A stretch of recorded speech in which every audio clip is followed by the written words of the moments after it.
Hello friends, ఈరోజు మనం చెప్పుకోబోతున్న horror story ఏంటంటే దారిలో దెయ్యాలు. ఈ స్టోరీ మా ఊర్లో ఉండే ఒక అన్న చెప్పాడనమాట. ఆ అన్నకు రీసెంట్గా అంటే ఒక 5-6 నెలల క్రితం యాక్సిడెంట్ అయిందనమాట. యాక్సిడెంట్ అయిన తర్వాత ఆ అన్నకి తలకి యాక్సిడెంట్ అయిందనమాట. ఆ తర్వాత చాలా రోజుల వరకు ఆ అన్నకు అంటే మన మైండ్ లేదనమాట. తర్వాత ఒక 4 మంత్స్ తర్వాత ఆ అన్న కొంచెం మన మైండ్లోకి వచ్చాడు. అప్పుడు ఆ అన్న చెప్పిన విషయాలు విని ప్రతి ఒక్కరు షాక్ అయ్యారనమాట. అంత విచిత్రంగా ఉన్నాయి, అంత భయంకరంగా అనిపించాయి అనమాట. సో ఈరోజు ఆ అన్న చెప్పే స్టోరీని మనం చెప్పుకుందాం. యాక్సిడెంట్ జరగక ముందు ఆ అన్న వచ్చేసి ఒక షాప్లో పనిచేసేవాడు అనమాట. ఆ షాప్కు వెళ్ళాలంటే మా ఊరు పక్కన ఉన్న హైవేలో నుంచి మొత్తం తిరుక్కొని వెళ్ళాలన్నమాట రోజు. తర్వాత వచ్చేసి మళ్ళీ అదే రూట్లోనే రావాలి.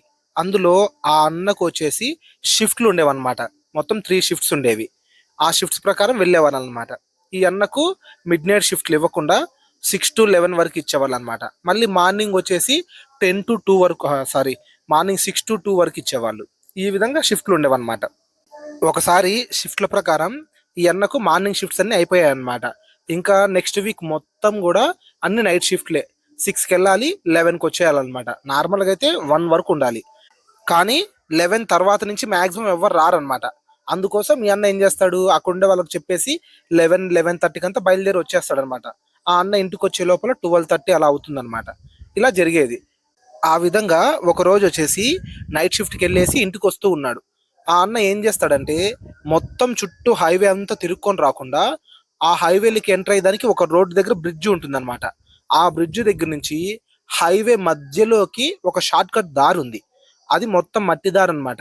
మట్టి దారి ప్లస్ ఆ దారిలో కంప చెట్లు అంటే అవి ఇవి ఉంటే గ్రౌండ్ లాగా ఉంటుంది.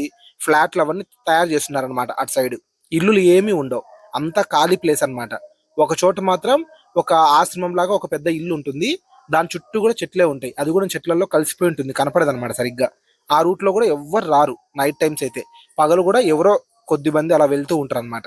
ఆ అన్న ఇదే నాకు తొందరగా ఇంటికి వెళ్ళడానికి సరైన దారి అని అనుకుని ఏం చేసేవాడు, ఆ దారిలో వచ్చేవాడు అనమాట.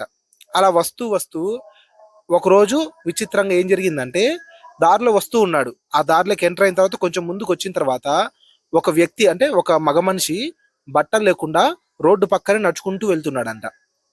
ఈ అన్న చూశాడు.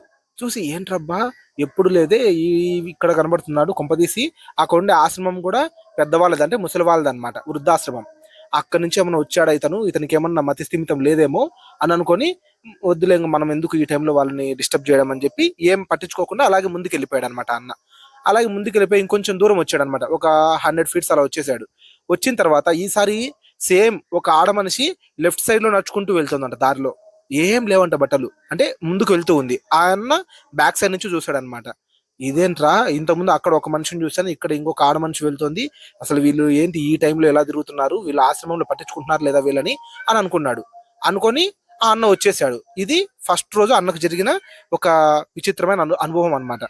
నెక్స్ట్ డే సేమ్ మళ్ళీ అదే టైంకి వచ్చేటప్పుడు ఈసారి ఏం జరిగిందంటే, అలా వస్తూ ఉంటే లైటింగ్ చాలా వరకు పడుతూ ఉంటుంది కదా, బైక్ లైటింగ్. ఆ లైటింగ్ లో చుట్టుపక్కల కొన్ని పొదలు కూడా కనిపిస్తూ ఉంటాయి మనకు ఫ్రంట్ సైడ్ లో. ఆ పొదల్లో ఎవరో నిలబడుకొని ఉన్నట్టు ఈ అన్నను చూస్తున్నట్టు క్లియర్ గా కనబడుతుందంట. కళ్ళు మాత్రం మెరుస్తూ ఉన్నాయంట. పొదల్లో కనబడుతున్నారంట మనుషులు, అంటే ఒకరు ఇద్దరు అలా ఉన్నారంట. కళ్ళు మెల్లమెల్ల మెరుస్తున్నాయంట. ఎవర్రా ఈ టైంలో పొదల్లో ఏం చేస్తున్నారు, అది రాత్రి 11:30 అలా అవుతోంది. నిన్నేమో ఈ విధంగా కనపడ్డారు బట్టలు లేకుండా, ఈ రోజేమో ఇలా కనిపిస్తున్నారు, ఏంటి ఇదంతా అసలు అని ఆ అన్న అనుకుంటూ అలాగే ముందుకు వస్తున్నాడంట. ఈసారి ఒక ముగ్గురు నలుగురు చెట్ల మధ్యలో నిలబడుకొని ఈ అన్న దిక్కు చూస్తూ ఉన్నారంట.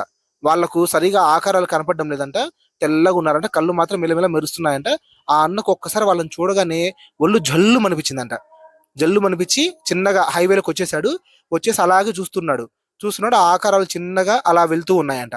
ఆ అన్న వాటిని చూసి, ఒరే ఇవి దెయ్యాలు, మనుషులు కాదు, నేను ఇన్ని రోజులు మనుషులు అనుకుని వాటి మధ్యలోనే తిరుగుతున్నాను, ఎట్లో దేవుడి దయ వల్ల నాకు ఏమీ అవ్వలేదు, రేపటి నుంచి నేను ఈ దారిలో రాకూడదు, దూరమైనా పర్లేదు చుట్టూ తిరుక్కొని హైవేలో వద్దామని అనుకున్నాడంట. అనుకొని సరే అని చెప్పి నెక్స్ట్ డే నుంచి ఏం చేశాడు, సేమ్ అదే విధంగా మొత్తం తిరుక్కొని వస్తూ ఉన్నాడు. ఈసారి హైవేలో కూడా ఇంకా మా ఊరికి దగ్గరలోకి వచ్చేటప్పుడు ఒక చిన్న సర్కిల్ వస్తుంది అనమాట. ఆ సర్కిల్ దగ్గరికి వచ్చేసరికి మనుషులు ఎవరు ఉండరు కదా ఆ టైంలో. కానీ ఒక ఆడ మనిషి నిలబడుకొని ఉండడం ఆ సర్కిల్లో, తర్వాత ఇద్దరు మనుషులు కూర్చొని, అంటే పక్క మధ్యలో డివైడర్ ఉంటుంది హైవేలో, ఆ డివైడర్ పైన కూర్చొని నవ్వుతూ ఉండడం ఆ అన్నను చూసి బైక్ లో వెళ్ళేటప్పుడు ఇలా కనపడ్డాయంట. కొంతమంది అయితే పక్కన కొన్ని చెట్లు ఉన్నాయి, ఆ తుమ్మ చెట్లు, తర్వాత వేప చెట్లు ఉన్నాయి. ఆ వేప చెట్ల కింద కూర్చొని చూస్తూ ఉంటారంట. అది కూడా గొంతు కూర్చొని చూస్తూ ఉంటారంట. ఈ టైంలో వీళ్ళ ఇక్కడ ఏం చేస్తున్నారు, అట్లా ఒక 2-3 డేస్ కనపడ్డాయంట అన్నకు. ఏంట్రా అసలు ఈ దారులు మంచిగానే లేవు, అసలు ఈ హైవే కూడా మంచి దారి కాదు, కానీ ఏంటి ఇది, నేను ఇంకా వర్క్ చేసుకోవద్దని అనుకుంటూ ఉన్నాడంట. ఆ తర్వాత రోజు ఆ అన్నకు అదే ప్లేస్ లో అవన్నీ కనిపించాయి కదా, అక్కడే యాక్సిడెంట్ జరిగింది. ఆ యాక్సిడెంట్ జరిగిన తర్వాత ఆ అన్నకు పూజలు అవి చేపిస్తే ఇలా గాలుల వల్లే జరిగిందని చెప్పారనమాట. ఆ అన్నకు కొంచెం మైండ్ వచ్చిన తర్వాత ఆ అన్న కూడా అదే చెప్పాడు, నాకు ఇలా కనిపించాయి, ఆ విషయం నేను ఇంట్లో చెప్పాను, కానీ వాళ్ళు ఏం కాదులే ధైర్యంగా ఉండని చెప్పి బొట్టు పెట్టి పంపించేవాళ్ళు, కానీ ఇలా జరిగింది నాకు అని చెప్పాడనమాట. అది ఫ్రెండ్స్ ఇవాళ మన స్టోరీ. ఈ స్టోరీ మీకు నచ్చింది అనే అనుకుంటున్నాను. ఇలాంటి స్టోరీస్ మీరు మరీ మరీ వినాలి, అలాగే చూడాలనుకుంటే మన మిస్టర్లు తెలుగు హారర్ స్టోరీస్ యూట్యూబ్ ఛానల్ని సబ్స్క్రైబ్ చేసుకోండి. ఇలాంటి స్టోరీస్ వస్తూనే ఉంటాయి. ఓకేనా ఫ్రెండ్స్, థ్యాంక్ యూ.